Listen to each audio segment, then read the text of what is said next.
du Centre français de recherche sur le renseignement. Alors, Riyad, je vais commencer par vous.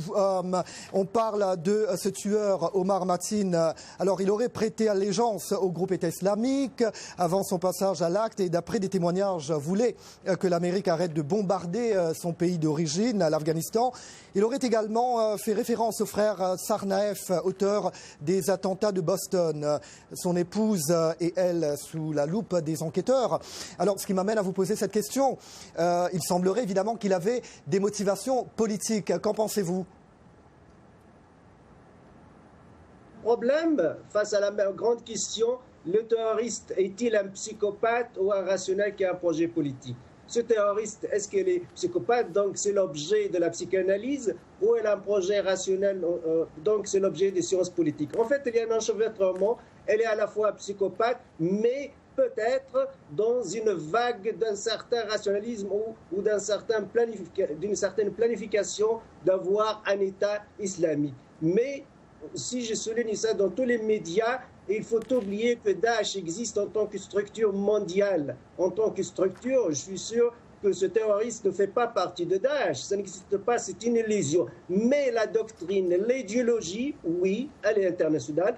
Elle est partout, dans tous les pays. Presque aucun pays n'est épargné de la littérature des Daesh, via la mondialisation, via surtout Internet, ce que nous appelons les loups errés. Et apparemment, c'est un loup erré, ça veut dire qu'il ne fait pas même partie d'un groupe terroriste, d'une cellule dormante, ce que je veux dire d'une dynamique interne d'un groupe terroriste. Parce que tuer dans toutes les cultures, c'est interdit, mais quand tuer devient un acte héroïque. Quand il s'inscrit dans une dynamique interne d'un groupe social. Par exemple, un militaire, quand il tue son ennemi, il est vu de sa population comme un héros, pas comme un criminel. Mais dans toute société, tuer quelqu'un, c'est un crime. Donc, je vois que c'est un loup erré, mais influencé par cette littérature internationale, financée par des hommes d'affaires et financée par des gens ou des États, en fait accusés par quelques États qui financent ou qui soutiennent cette littérature, cette doctrine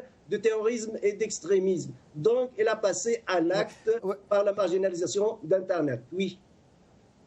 Oui, Alain Rodier, certainement voulait réagir à ce que vient de dire Riyad. Mais alors, un admirateur de Daesh peut-il donc très bien choisir de tuer en priorité des homosexuels en tant que soldat du califat, selon les termes même des djihadistes ?